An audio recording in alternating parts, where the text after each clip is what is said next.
today we'll continue with the last topic, means topic इसका only the aliphatic hydrocarbons, alkane, alkene and alkyne. So today we'll finish this aliphatic hydrocarbons. Alkynes की जो आपकी preparations थी वो हो गई थी, ठीक. And after that we were on the chemical properties of alkane. In the last video we discussed the process of the ozonolysis of the alkene, and by the ozonolysis of alkene what we received, either aldehyde or ketone. यहाँ तक हमारा हुआ था. Now alkynes, and one chemical property that we have discussed, out of alkane, alkene and alkyne, which is most acidic in nature and why? Why it produces H positive ion easily as compared to alkene and alkyne?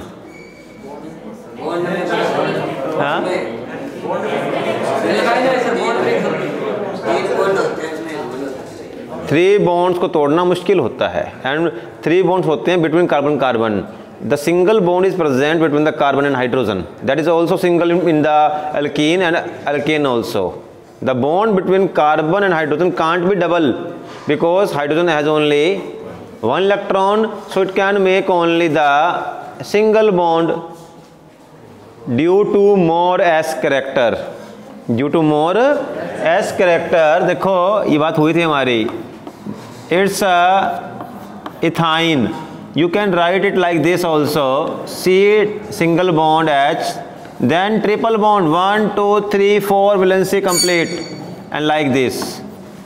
And because this carbon is having 50% S character, so it will pull the electron pair of carbon hydrogen towards itself. Means carbon का electron भी, the electron of hydrogen will also be pulled by the carbon because it is highly electron negative. Same way in this way, ठीक. That's why it will produce H positive ion as compared to alkane and alkene, because in alkane only 25%, in alkene only 33% S character is there. So tendency of carbon in the alkane and alkene to break the bond is very less between carbon and hydrogen. ठीक है, ये हम कर चुके हैं, ये हो चुका है. एक केमिकल प्रॉपर्टी हो गई that alkynes are more acidic in nature. Second thing, we can convert the alkyne into alkene as well as alkane. देखो कैसे, ये रहा आपके पास ethyne. If we are using H2 and साथ में है PD विद BaSO4, या फिर कार्बन लगा हुआ है यहाँ पर, तो क्या बनेगा? Alkene, because it will act like a poison. Even PD carbon, ठीक है ना, कार्बन लगाया हो तो भी it will behave like a poison. So ये अल्कीन अल्काइन को अल्कीन पर ही रोक देगा, ठीक है. बट अगर आपने कोई भी, मान लो यही रहा अल्काइन, ये इथाइन है, यहाँ पर आपने H2 लिया in the presence of simple PD, तो बस क्या बनेगा? पहले तो CH2 डबल बॉन्ड CH2, और फर्दर और hydrogen in the presence of same PD will convert that alkene into alkane. So if you are using the normal catalyst, nickel, platinum or palladium, that will convert the alkyne into alkane. But if you are using carbon or BaSO4 with the palladium, it will slow down the efficiency of palladium. इसकी जो activity है उसे कम कर देगा, efficiency कम कर देगा, इस वजह से वो अल्कीन पे ही रुक जाएगा, ठीक है. और हमारे पास अल्काइन में इतनी ही केमिकल प्रॉपर्टीज़ हैं, कोई ख़ास नहीं है. अब हम देखो इसके बाद अपना बिल्कुल लास्ट सेगमेंट स्टार्ट करेंगे, in which will study about the aromatic compounds. ज़रा ध्यान रखना, बहुत ज़्यादा ज़रूरी है. In the organic chemistry without benzene आप ऑर्गेनिक केमिस्ट्री नहीं पढ़ सकते, और कोई भी आपका एग्ज़ाम हो 1 और 2 क्वेश्चंस बेंजीन से आते ही हैं और इसके रीजनिंग भी आसान होती है।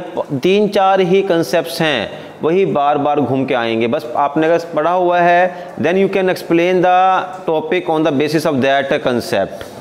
अब सबसे पहले फर्स्ट ऑफ ऑल अब यहाँ डिटेल में लेंगे। ऑल्दो लास्ट टाइम जब हमने स्टार्ट किया था तो मैंने इतना ही कहा था कि those compounds which have benzene they are aromatic. ठीक है, वो भी सही है, बट हर बार बेंजीन ही कंटेन करे ये जरूरी नहीं है। इसको भी लेंगे, अब थोड़ा सेगमेंट आ गया है तो उसको हम डिस्कस कर सकते हैं।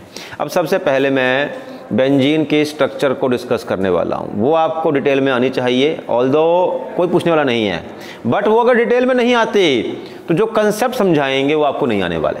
ठीक, तो देखो first of all what is the formula of benzene? C6H6। और बिल्कुल देखो जितना इसको डिटेल में समझ लोगे बाद में रिएक्शंस करते हुए उतनी ही कम परेशानी आएगी।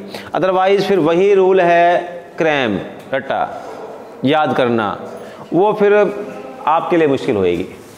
तो देखो इसकी स्ट्रक्चर क्या बनने वाली है। 1 2 3 4 5 एंड 6 कार्बन्स। पहले देखो भाई सिंपल सा रूल है, कार्बन कार्बन में एक सिंगल बॉन्ड तो आपको पहले बनाना ही पड़ेगा। अगर वो नहीं है तो ये रिंग से बाहर है, फिर क्या मॉलिक्यूल हुआ।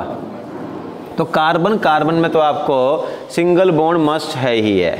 इसके बाद जितने कार्बन उतने हाइड्रोजन हैं। एंड जस्ट अभी बताया मैंने आपको कि हाइड्रोजन जो है वो सिंगल से फालतू बॉन्ड नहीं बना सकता, तो एक एक बॉन्ड ये बन गया, ये लो। अब हर कार्बन की कितनी वैलेंसी यहाँ पर सेटिस्फाई हो रही है? 3 1 2 3 होती क्या है वैलेंसी? 4। तो उसके लिए आप यहाँ डबल बॉन्ड लगा दो। ठीक, फिर एक डबल बॉन्ड यहाँ और एक डबल बॉन्ड यहाँ। अब चेक कर लो हर कार्बन की टेट्रा वैलेंसी सेटिस्फाई हो रही होगी। इन्हें बोलते हैं हम alternative double bond. Alternative means one after other, एक आया फिर खाली फिर डबल फिर वैकेंट फिर डबल फिर सिंगल फिर डबल, चलता रहेगा ये। ठीक, और मैंने समझाया है आपको रेजोनेंस के बारे में, करवाया ना रेजोनेंस मैंने। देखो रेजोनेंस में क्या होता है, पाई इलेक्ट्रॉन्स की ट्रांसफ़र होती है। अब सुनो, ये तो चलो सिग्मा बॉन्ड, ये भी सिग्मा बॉन्ड। अब आपको पता होना चाहिए कितने सिग्मा बॉन्ड होते हैं, कितने पाई बॉन्ड, सब कुछ। ये सिग्मा बॉन्ड हैं, तो बताओ भाई बेंजीन में टोटल कितने सिग्मा बॉन्ड हैं? 3। Very good. 10 हैं। हाँ, कितने हैं? 12।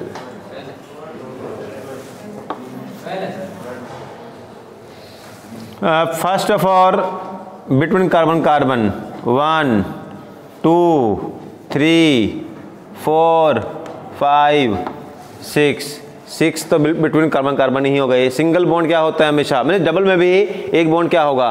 सिग्मा होगा। 6 तो ये हो गए। 7 8 9 10 11 12। अगर मैंने लिखा ही नहीं, अपने काउंट भी नहीं किया। So here 12 sigma bonds are there and count how many pi bonds are there in this structure. So here 3 pi bonds are there. देखो 1 pi bond 2 pi bond and 3। ठीक, ये स्ट्रक्चर है। अब इसको थोड़ा सा और जरा समझना। देखो इसी स्ट्रक्चर को मुझे रब करना पड़ेगा समझाने के लिए। अब इतना पता लग गया आपको कि बेंजीन में ना 3 पाई बॉन्ड्स हैं। अब मैं ये हाइड्रोजन बनाऊंगा नहीं, सिंपल, तो बनाना स्ट्रक्चर के लिए थोड़ा जरूरत पड़ेगी इस चीज़ की हमें। Only carbon and even carbon भी नहीं, थोड़ा इजी रहेगा समझाना। अब देखो पाई बॉन्ड का मतलब क्या होता है? What is the hybridization of carbon here? एक पाई बॉन्ड है, 3 सिग्मा बॉन्ड है, sp2, यानी कि आपके पास हर कार्बन कैसा हो गया यहाँ पर? sp2 hybrid, sp2 hybrid. अब sp2 मीन्स एक p कैसा है, अनहाइब्रिड, उसको ऐसे लिखेंगे, अनहाइब्रिड की शेप चेंज नहीं होती। तो ये लो भाई, आपने हर एक को ये एक एक p वो बना दिया मैंने जो कैसा है, अनहाइब्रिड। और इतना मालूम होना चाहिए that pi bond is a weak bond, और उसके इलेक्ट्रॉन्स इजीली मूव कर सकते हैं because they are weakly bound.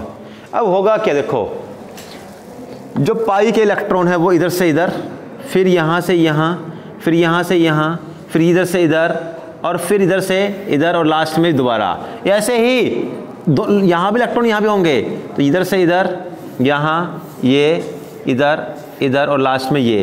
इस तरीके से एक पाई इलेक्ट्रॉन्स की टोटल डीलोकेलाइजेशन मीन्स टिक कर नहीं बैठना, जो बीमारी है इन इलेक्ट्रॉन्स को, ठीक है, लगातार डीलोकेलाइज होना और घूमता पूरा घूमते रहेंगे ये हमेशा इस तरीके से।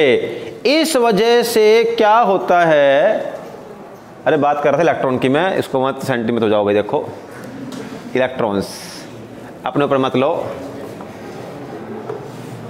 इस वजह से ये जो बेंजीन रिंग है इसमें ये टोटल इलेक्ट्रॉन ऐसे घूमते रहते हैं, देखो ऐसे इस तरीके से, जरा समझना ये। और इन रियलिटी डबल बॉन्ड नहीं होता, ये केवल लुईस डॉट स्ट्रक्चर को रिप्रेजेंट करने के लिए डबल बॉन्ड बनाया गया है। इन रियलिटी क्या होता है, अगर बेंजीन मान लो दो स्ट्रक्चर बनती है रेजोनेंस की, एक में क्या हुआ, यहाँ डबल बॉन्ड, यहाँ डबल, यहाँ डबल, दूसरी एक स्ट्रक्चर और बनानी पड़ेगी आपको, उसमें क्या होगा, जहाँ आप डबल थे वहाँ सिंगल, और जहाँ पहले सिंगल था वहाँ डबल। इसका मतलब इन रियलिटी ये होता है, ना डबल बॉन्ड ना सिंगल, इसे बोलते हैं पार्शियल डबल बॉन्ड। तो बेंजीन में कार्बन कार्बन के बीच में ना डबल बॉन्ड है और ना ही सिंगल, पार्शियल डबल बॉन्ड बीच का है, ना सिंगल और डबल के बीच का बॉन्ड, ठीक। और इस पाई डीलोकेलाइजेशन के वजह से पूरी बेंजीन के स्ट्रक्चर पर एक हाई नेगेटिव चार्ज डेवलप हो गया। मींस इलेक्ट्रॉन्स का मतलब क्या होता है, नेगेटिव चार्ज। इसीलिए अगर यहां पर अब देखो, एक होता है न्यूक्लियोफाइल Nu नेगेटिव, एक होता है इलेक्ट्रोफाइल E पॉजिटिव। अब बताओ भाई आपका बेंजीन कौन सी रिएक्शन शो करेगा, इधर इलेक्ट्रोफिलिक रिएक्शन और न्यूक्लियोफिलिक रिएक्शन, इलेक्ट्रोफिलिक रिएक्शन और न्यूक्लियोफिलिक रिएक्शन, बहुत जरूरी कॉन्सेप्ट है ये। What is the meaning of electrophilic, electron, what is electrophile, what is electrophile, file means philic, philic means attracting, electro means electron. तो जो electron की तरफ अट्रैक्ट हो उसे क्या बोलते हैं, इलेक्ट्रोफाइल। अब वो इलेक्ट्रॉन की तरफ अट्रैक्ट होना चाहिए तो that should have positive charge, because only the positive can attract towards the electrons, and nucleophile is that which attract towards the positive charge, and benzene is having which charge, negative, high electron density है, that's why nucleophile will not attack, because negative charge means the negative charge of electron will repel the nucleophile, but electrophile will easily attack on the benzene ring because of the negative charge. I think बात समझ आ रही है? So because of the high electron density, because of the high electron density, benzene will show electrophilic substitution reaction, not the addition. Substitution reaction means electrophile will replace other electrophile. It means more reactive nuclear electrophile will attack on the benzene ring. ठीक है, I think बात समझ आ रही नहीं आ रही भाई, आ गई है। अब ये तो इसकी प्रॉपर्टीज कुछ हुई बेंजीन की। आफ्टर दैट क्या होता है एरोमेटिक? ये तो मैंने बेंजीन की बात की। Benzene is also aromatic but it doesn't mean only the benzene containing compounds are only aromatic. इसका मतलब ये नहीं है कि ओनली बेंजीन वाले ही एरोमेटिक हों, बेंजीन से अलग भी एरोमेटिक हो सकते हैं। और एरोमेटिक कंपाउंड है या नहीं, इसके रिगार्डिंग रूल है Huckel rule, HUCKEL, Huckel rule. It will give you information regarding whether a substance or a compound is aromatic or not। अब रूल क्या हैं? 2 रूल्स तो ऐसे हैं जिसके लिए आपको थोड़ा सा स्टडी करना पड़ेगा, मतलब कि जब आपके पास काफ़ी अच्छी नॉलेज हो स्ट्रक्चर्स की कैसे बनी हुई हैं तो पता लगाओगे, बट एक अल्टीमेट तरीका है, मैं उसे फोकस करूंगा। वो रूल है, सबसे मेन रूल यही है, 4n+2। ये रूल आपको 90% करेक्ट इंफॉर्मेशन बताएगा whether the substance is aromatic और नॉट। व्हाट इज दिस n, कैसे करना है कैलकुलेट, बताता हूं मैं आपको। फर्स्ट कुछ स्ट्रक्चर्स बना लेते हैं।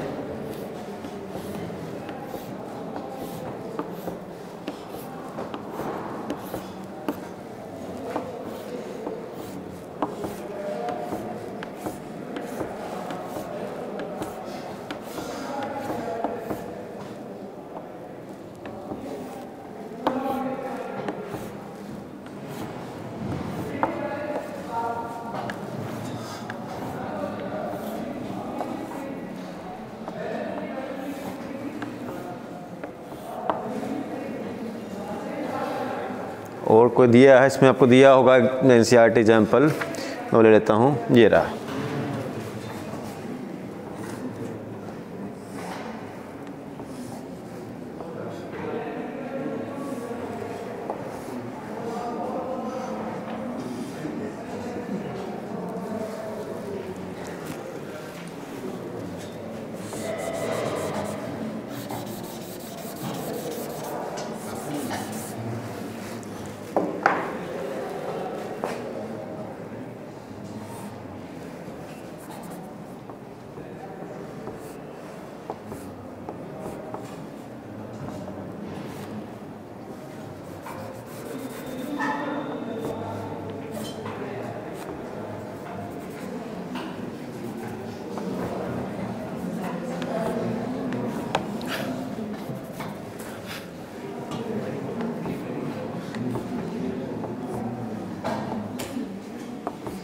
ये अब सुनो, व्हाट इज दिस n, ये पता लग जाएगा आपका, हाफ प्रॉब्लम यहां सोल्व हो जाएगी।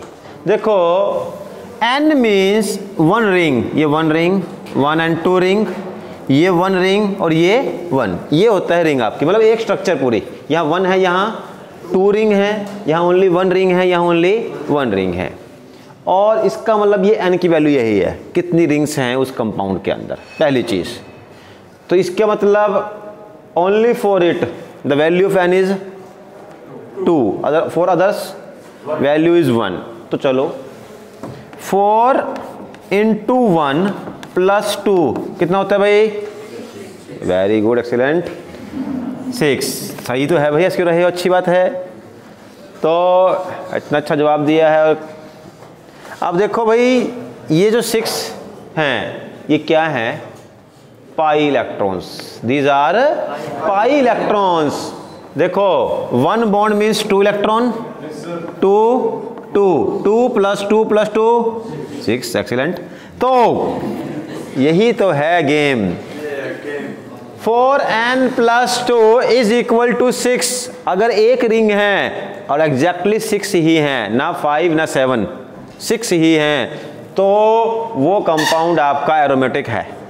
The compound which contains 4n + 2 means पर रिंग 6, और अगर 2 रिंग है तो काउंट करो कितना होगा भाई?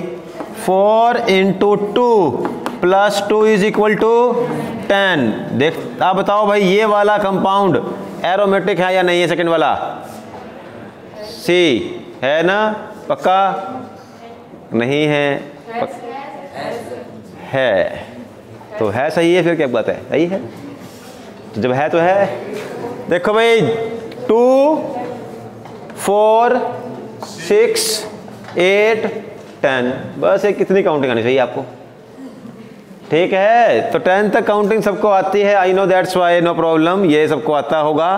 तो ये लो भाई, यहाँ 10 इलेक्ट्रॉन्स आ गए, 4n+2 rule is being also followed by this compound, that's why it is also aromatic. Now ये नहीं है सिंगल, कम से कम एक रिंग तो होनी चाहिए, पर कितने इलेक्ट्रॉन्स हैं? 2 and 2 4, less than 6, no Huckel rule is being followed by this, that's why not a aromatic compound. 2 4 6 8 10 कैसे हो जाएगा? नहीं है। कैसे हो गया? नहीं है भाई, नहीं है। 1 2 3 4 5 into 2 दीपेश, वेरी गुड। तो चलो कम से कम बायजूस काम तो आ रहा है। तो 10 इलेक्ट्रॉन्स हैं, जबकि कितनी रिक्वायरमेंट थी? 6, 4 इलेक्ट्रॉन्स ज़्यादा है पाई वाले, so it's also not a aromatic. इसका मतलब ये नहीं कि कोई भी आपने यहाँ पर उठाया बना दिया एरोमेटिक। ऑल्दो ये कंसेप्ट बहुत डिटेल में जाओगे तो आपको बहुत डिफिकल्ट भी एग्जाम्पल मिल सकते हैं, बट अभी right now as per the requirement of board syllabus आपको इतना आना चाहिए कि जिसमें 4n+2 इलेक्ट्रॉन्स हों वो क्या होते हैं? एरोमेटिक कंपाउंड्स, ठीक है। और बेंजीन भी एक एरोमेटिक है, सभी कंपाउंड्स बेंजीन में ही एरोमेटिक जरूरी नहीं है। जैसे ये है, ये बेंजीन नहीं थी बट ये भी एरोमेटिक है। ये क्या था हमारे पास? नेप्थलीन, ठीक है, नेप्थलीन था ये। चलो भाई, यहाँ ये हो गया हमारे पास। आप सुनो, अब मैं इसकी बस जस्ट रिएक्शंस पे आ जाता हूँ। आई थिंक अच्छा, मैं चलो आपको समझाया वैसे मैंने थोड़ा सा। देखो बेंजीन का सबसे इम्पोर्टेंट इफेक्ट कौन सा होता है? सबसे इम्पोर्टेंट इफेक्ट जो सबसे स्ट्रॉन्ग भी होता है पूरी ऑर्गेनिक केमिस्ट्री में, resonance effect. Benzene shows resonance effect. अब इसको जरा यहाँ आप थोड़ा सा आपको और समझ आएगा जहाँ पहले प्रॉब्लम्स आ रही थी, और मैं करता हूँ स्टार्ट। देखो ये बेंजीन रिंग है। अब थोड़ा सा मैं एक बार रेजोनेंस वाला फैक्टर ले लेता हूँ, और ये बेंजीन के साथ लगा दिया मैंने COOH ग्रुप या फिर CN ग्रुप, ठीक है, या फिर CHO, तीनों ही ले लो आप, काम आएंगे। और एक और है लास्ट NO2। ये यूजुअली सबसे मेन तो देखो वैसे यूज ये होगा NO2 या फिर COH, दो में से एक का क्वेश्चन ज़्यादा बनते हैं कि बेंजीन के साथ या तो COH लगा हो या NO2। These groups are known as deactivating group. क्या बोलते हैं इनको? हाँ, डीएक्टिवेटिंग ग्रुप। अब ये क्या होता है जरा समझना, बहुत जरूरी कंसेप्ट है।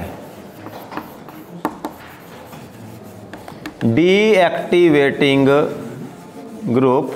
एंड ऐसे ही ये बेंजीन रिंग है, और इसके साथ सबसे यूजुअली यूज होने वाला OH या फिर NH2 या फिर CH3, ठीक है। इन्हें हम बोलते हैं एक्टिवेटिंग ग्रुप। क्यों बोलते हैं, क्या मतलब है, जरा समझना इसको भी। कौन सा ग्रुप बोलेंगे इसको? एक्टिवेटिंग।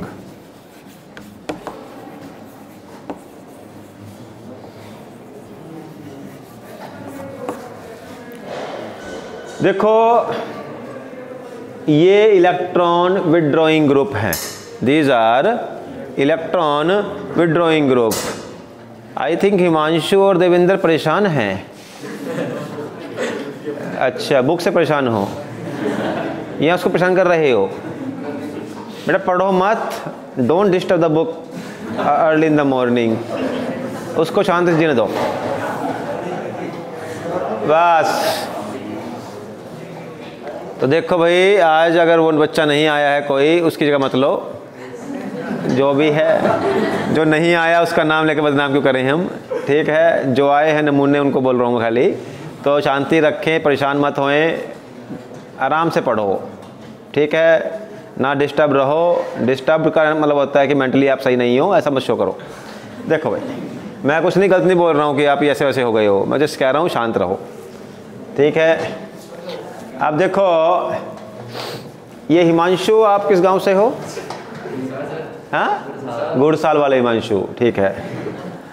हाँ, पता होना चाहिए ना, 2 हिमांशु हैं, कौन सा हिमांशु है, ठीक है। हाँ, गुड़साल वाले, ठीक है। अब देखो, आपको पता होना चाहिए, अभी बात की हमने, बेंजीन रिंग अगर हो तो किस टाइप की रिएक्शंस होती हैं, इलेक्ट्रोफिलिक या न्यूक्लियोफिलिक? इलेक्ट्रोफिलिक, क्योंकि बेंजीन के ऊपर हाई इलेक्ट्रॉन डेंसिटी है, तो न्यूक्लियोफाइल तो अटैक कर सकता ही नहीं है। अटैक कौन करेगा? इलेक्ट्रोफाइल। अब देखो मेरी बात सुनो, इलेक्ट्रोफाइल क्यों अटैक कर रहा है? क्योंकि वहां पर क्या है? High electron density. बस इसी चीज से इसे जोड़ना है। Activating group will activate the benzene ring for the easy attack of electrophile. ये कुछ ऐसी कंडीशन डेवलप कर देगा कि इलेक्ट्रोफाइल और इजीली अटैक करे। और डीएक्टिवेटिंग मीन्स रोकने वाला, ये क्या करेगा? कुछ ऐसा करेगा कि इलेक्ट्रोफाइल इस पर इजीली अटैक ना कर सके। तो बताओ भाई, किस कंडीशन में क्या लगता है कि why this group is known as activating and these groups are known as deactivating groups? क्या लग रहा है, क्या होगा?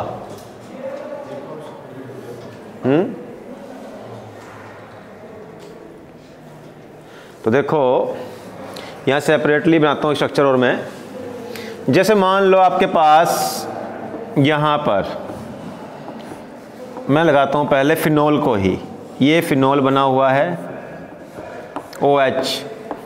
अब देखो ये कर चुके हो आप, इसके पास 2 लोन पेयर्स हैं और ये इलेक्ट्रॉन यहां जाएगा, फिर मूवमेंट होएगी, that is known as resonance. उसकी वजह से बताओ मुझे किस किस पोजीशन पर इलेक्ट्रॉन डेंसिटी बढ़ जाएगी? कौन सी पे? ऑर्थो पैरा पर। भाई रेजोनेंस होता कहां पर है? Only ortho para. तो ये इलेक्ट्रॉन डेंसिटी यहां, यहां और यहां बढ़ जाएगी। मींस कुछ तो था ही नेगेटिव चार्ज, कुछ कहां से आ गया? ऊपर से, जिसने इलेक्ट्रॉन दिए, किसने? OH ने। तो रेजोनेंस इफेक्ट की वजह से ये ऑर्थो और पैरा पोजीशन पर इलेक्ट्रॉन डेंसिटी इंक्रीज कर देगा। तो अब जो इलेक्ट्रोफाइल है उसके लिए यहां यहां अटैक करना और भी इजी हो गया। इसने बेंजीन रिंग को एक्टिवेट कर दिया so that the electrophile will attack on the benzene ring. लेकिन बेंजीन रिंग पर जो अटैक हो रहा है वो किस पोजीशन पे होगा? ऑर्थो या पैरा पे। इसीलिए इन्हें हम बोल के देते हैं ओपी। ओपी कोई ओम प्रकाश नहीं है, ये OP means ortho para. Ortho para directing group, ठीक है ना। इन्हें हम OP, ortho para directing group बोलते हैं, ताकि जो इनकमिंग इलेक्ट्रोफाइल है then it should attack on either the ortho position और para position, because they will increase the electron density at ortho and para position. Now these are electron withdrawing group. These are electron donating. These are electron withdrawing because they are having a highly electronegative elements. अब जब ये electron को withdraw करेंगे तो क्या होगा? हाँ, कहाँ पर? ऑर्थो पैरा पर. जैसे देखो रेजोनेंस से आएगा चार्ज, ये खींचे इलेक्ट्रॉन, यहाँ पॉजिटिव चार्ज, यहाँ पॉजिटिव, यहाँ ऑर्थो पैरा पोजीशन पर पॉजिटिव चार्ज की डेवलपमेंट हो जानी है. Why? Because of the electron withdrawing effect of the COH, NO2, CHO और CN. अब इस वजह से क्या होगा? आपका इलेक्ट्रोफाइल अटैक नहीं करने वाला, क्योंकि डेवलप क्या हो गया? Positive charge. अब मान लो अटैक करना पड़ ही गया, तो incoming electrophile where it should prefer to attack on meta position, क्योंकि मेटा पर तो चार्ज पॉजिटिव आया ही नहीं, ऑल्दो नेगेटिव नहीं बढ़ा बट पॉजिटिव तो नहीं आया। That's why these groups are known as meta directing group. हाँ भाई, बात समझ नहीं आई तो भाई, ठीक है। तो इलेक्ट्रॉन विड्रॉइंग मेटा डायरेक्टिंग हो जाएंगे, electron releasing ortho para directing. जो ऑर्थो पैरा डायरेक्टिंग है वो एक्टिवेटिंग है, जो मेटा डायरेक्टिंग है वो क्या है, डीएक्टिवेट। और किसको करे डीएक्टिवेट, ऑर्थो और पैरा पोजीशंस को। क्लियर है बात यहाँ पर भी? नहीं है तो चलो मैं अब इसकी बेसिस पर एक क्वेश्चन लेता हूँ, देखता हूँ बच्चे कितना उसको सोल्व करेंगे। अब रिएक्शंस आ गई, और जो कहते हैं कि रिएक्शंस क्रैमिंग होती है, ये उनके लिए शर्मिंदा करने वाला क्वेश्चन है, उनकी थिंकिंग को। ठीक है, देखो ये आपके पास बेंजीन रिंग है, ठीक है, और यहां पर मैंने लगा दिया मान लो NO2 ग्रुप, NO2 नहीं, गलत हो जाएगा, यहाँ पहले OH लगा लेते, चलो पहले OH लगाता हूँ मैं, सिंपल केस, बाकी कर लेते हैं। यहाँ लगा दिया OH। अब सुनो, आई थिंक बताया मैंने आपको, अगर करनी हो नाइट्रेशन तो क्या यूज़ करते हैं, बताया मैंने आपको, नहीं बताया तो सुन लो। नाइट्रेशन करने के लिए आपको रखना याद हमेशा, concentrated HNO3 in the presence of concentrated H2SO4 को लेना पड़ता है, फिक्स है, HNO3 और H2SO4। और होगा क्या, ये HNO3 टूट जाएगा OH नेगेटिव में और NO2 पॉजिटिव में। अब इसमें बताओ कौन सा इलेक्ट्रोफाइल है, OH नेगेटिव और NO2 पॉजिटिव, NO2 पॉजिटिव, तो अटैक कौन करेगा, OH नेगेटिव, हाँ NO2 पॉजिटिव, ठीक है। तो देखो अब NO2 पॉजिटिव ने अटैक करना है, ये कहाँ अटैक करे, इधर ऑन द ऑर्थो पैरा या मेटा पर, हाँ ऑर्थो पैरा, क्योंकि ये जो इलेक्ट्रॉन रिलीजिंग ग्रुप था इसने इलेक्ट्रॉन डेंसिटी कहाँ बढ़ा दी, ऑर्थो और पैरा पे। दैट्स वाई नाउ ये आपके पास NO2 इस तरीके से 2,4,6 ट्राई नाइट्रोफिनोल बन जाएगा, जिसका एक कॉमन नाम होता है picric acid also, PICRIC, picric acid also. ठीक, तो देखो इस तरीके से हुआ। लेकिन अगर यहाँ फिनोल की बजाय लगा होता NO2, यहाँ लगा होता COOH, तो कहाँ अटैक होता, मेटा पर, क्योंकि वो इलेक्ट्रॉन खींच लेता। आई थिंक बात समझ आ गई है। चलो बाकी मैं रिएक्शंस को फिर नेक्स्ट जो वीडियो है उसमें कट करता हूँ continue. I think with in 2 lectures it should get finish. Okay.